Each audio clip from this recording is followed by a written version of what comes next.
And now, it's time for another Dice Tower review with Tom Vasel. Hey everybody, I'm Tom Vasel, and today we're taking a look at a game called Wonder Book. Now, Wonder Book is a game that's going to grab your attention, and why? Because the game comes with a book, and if you've seen the advertising for this book at all, you'll know that, what? Okay, so what this game is, it's an adventure game that is definitely geared towards families. Because in this game you play a group of children who are going through some adventures. Now, this game comes with 6 adventures that you go through. There are spoilers involved. There's a lot of stuff that happens, and you're going to be walking through a story. I'm going to try to make this review as spoiler-free as possible. I'm going to show you a little bit because anything I show you, you would learn almost right away once playing the game. So keep that in mind when we go through this. Then there's some things I'm not going to be able to show you or talk about, but I can give you my impressions of this after having played through it. Let's talk about it. So there are 6 different chapters in this book, in this game. I guess it is a book too. Each chapter has a card here, which says Chapter 1. When you're ready to play, flip this card, and when you get to the end of the chapter, it will kind of give you a score on it. You really have to play these in order because each chapter will affect following chapters. As you play through the game, you're going to have these different characters: Sid, Tina, Laura, and Ken. Different kid characters, essentially. And this just tells you their story on one side. When you flip it over, it's going to show you some sort of attack that you're going to get. So, for example, Laura's a fist fight where she'll roll a die, and if she rolls that symbol, she'll do 1 damage up to 2 worms in her area. Now, these dice are 50-50 dice. 3 sides are hits, 3 sides are misses. And as the game goes by, you're going to be able to collect these little crystals. They're going to show up in different spaces. And then you have a special ability here where swap places with any other hero in a different area, then you may perform an extra action. But you have to spend one of these to do that. So each person's going to have a different kind of attack. Some attacks are ranged attacks. Tina does a damage.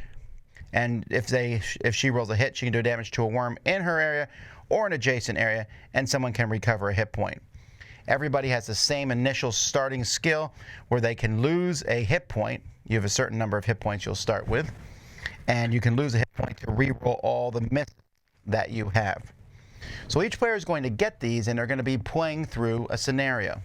So you're going to have a scenario that tells you what to do and where to go. And there's going to be various things involved with scenarios. It's possible that a card will be laid on top of the terrain. So this is the back of the book. And you'll have your characters that will be moving around. And on a player's turn, they have 3 actions. One of those actions can be moving. One of those actions can be interacting with a card that's there. So sometimes the game will put a card out next to something on the board. So, for example, let me see if I can find a card here that's like a magic book.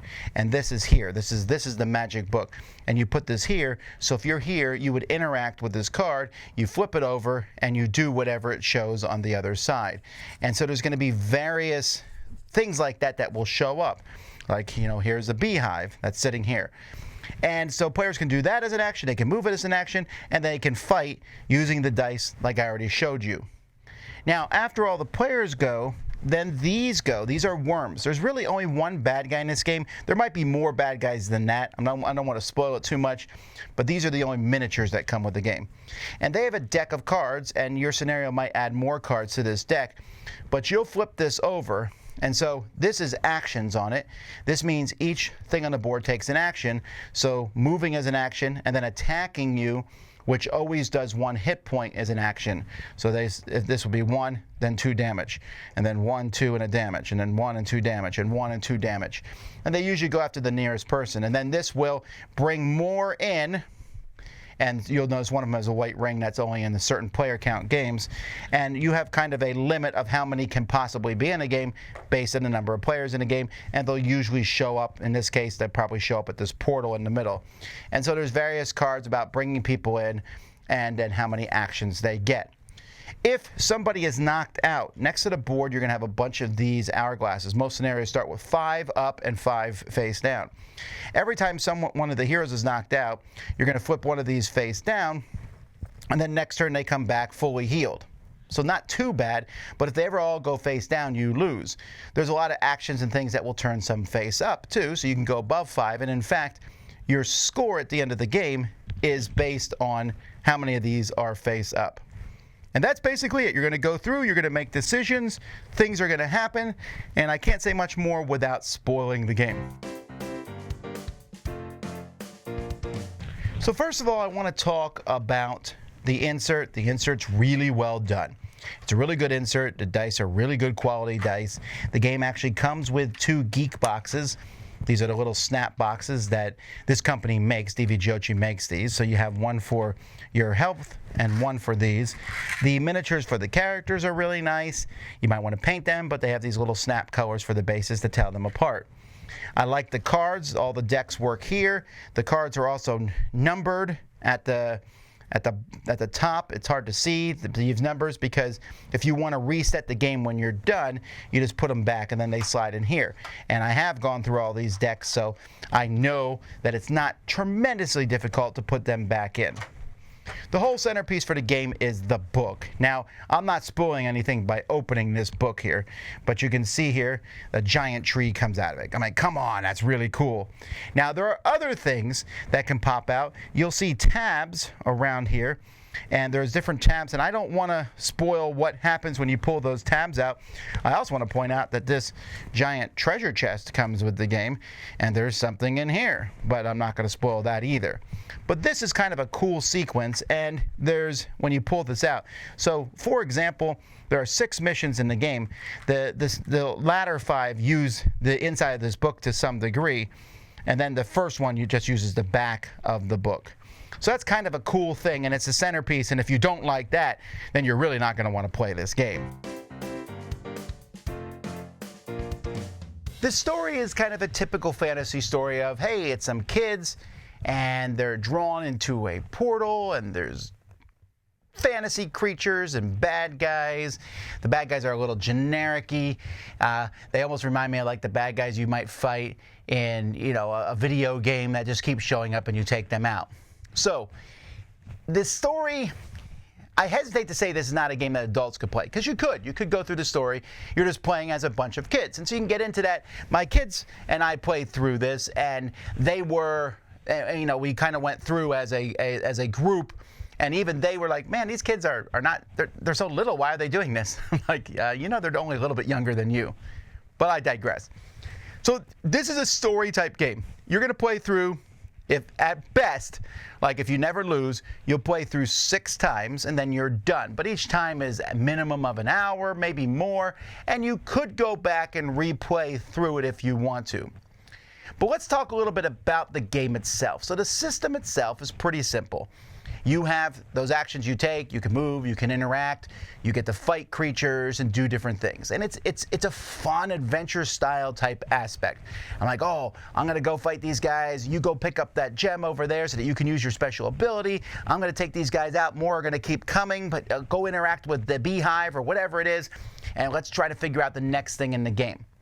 Most of the game is that way. It's go interact with stuff. There's a few things that they cleverly stuck in here or other places, and some dexterity type stuff, then you're like, oh, that's interesting how they fit that in there. I can't tell you more without spoiling it, but I was pretty impressed with that. There's a few problems though with the game, and these problems kind of overcome my liking of the game and overcoming my kids of the game. First of all is the luck. The dice are 50%. You can lose a hit point to re-roll them, but I can't tell you, since you're rolling 2 dice usually, at 1 or 2 dice when you attack. And it's not really spoiling to say you'll get more special abilities and things as the game goes by. But you roll 2 dice to attack. Your chance of rolling 2 misses is pretty high. When you hit a creature, when you hit these, they're called worms, when you hit one, you knock it down. Then you have to hit it again to take it off the board. So they all have to be hit twice to be taken out. But when you hit them, or when you roll 2 misses, and you're like, oh, I'll take another action, you roll 2 misses again, you say, I'll pay a hit point, you roll misses again, you can only do that once per turn, and you say, that doesn't happen very often. It happens a lot. It is 50% of the time. So sometimes you have amazing streaks of hits, and sometimes you have amazing streaks of misses, but the bad guys never miss. So it's very possible for you to lose the game. Now, not maybe in scenario 1, Scenario 1 is a tutorial scenario, and I should say some good things about that. You don't need to read much of the rule book. You need to read a little bit of it, but that first deck, that first scenario kind of walks you through and introduces you to how the game plays. Great. But once you get to the second scenario, it's very possible to lose. I know this because we did.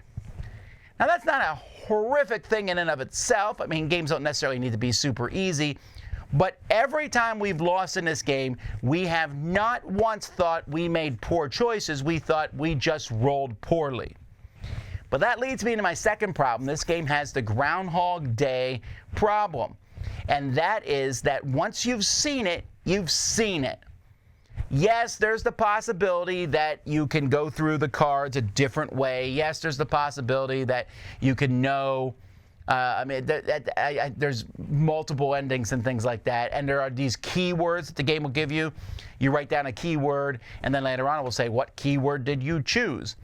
But I'm telling you, if you go interact with a card, and that card is a red herring, and that exists in this game, or that card is amazing, you know to A, avoid that card on future runs, and B, go to this card, which should, in essence, make it easier for future runs, but it also makes it boring.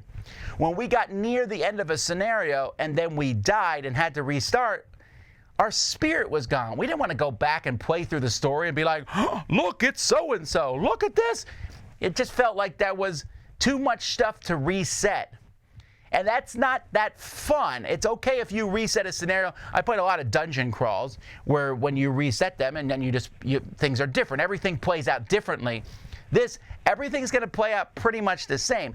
The bad guy cards as they come out, sometimes, again, that card draw plus the die rolling, the luck can just overwhelm you sometimes.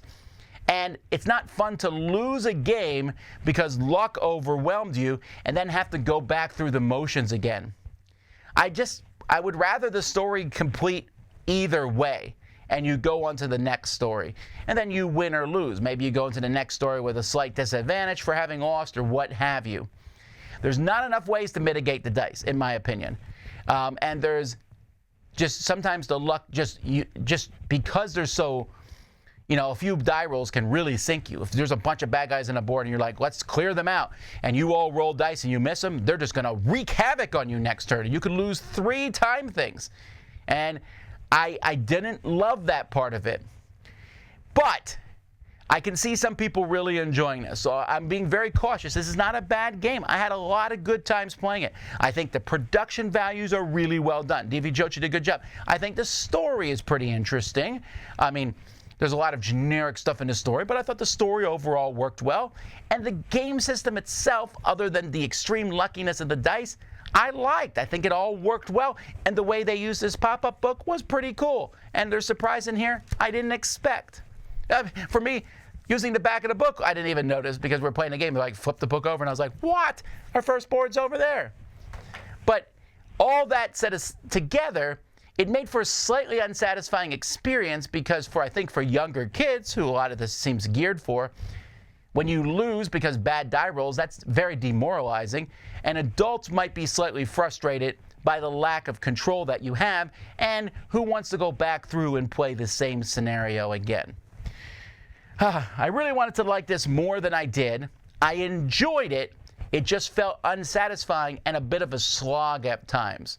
So to that end, this is not one that I'm going to be looking back on as strongly as I look back on other story games of this nature. But hey, there's still this. This is pretty cool, and I think a lot of people are going to like that. Until next time, I'm Tom Vasel. This has been Wonder Book on the Dice Tower. Dice Tower Judgment. I can't do it. It's so beautiful.